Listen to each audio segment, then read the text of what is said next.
क्या आपको पता है कि इंसान के कर्म कई जन्मों तक उसका पीछा करते रहते हैं?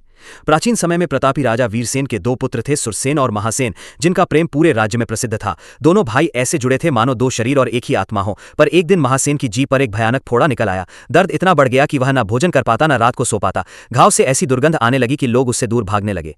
मित्र और सेवक भी कतराने लगे, पर सुरसेन ने भाई का साथ नहीं छोड़ा। उसने निश्चय किया कि चाहे कुछ भी हो, वह महासेन के पास ही रहेगा। सुरसेन प्रतिदिन श्रद्धा से नवकार मंत्र का जाप करने लगा। आश्चर्य!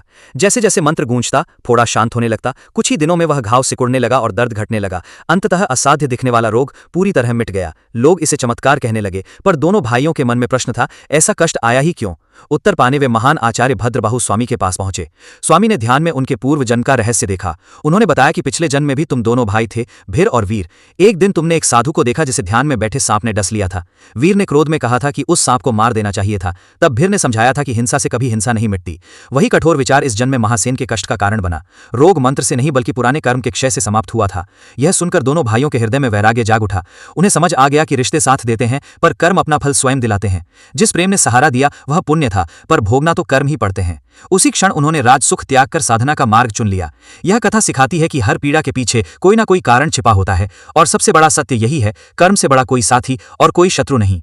अगर आपको यह प्रेरक कथा पसंद आई हो तो अद्भुत योगीराज चैनल को जरूर सब्सक्राइब करें।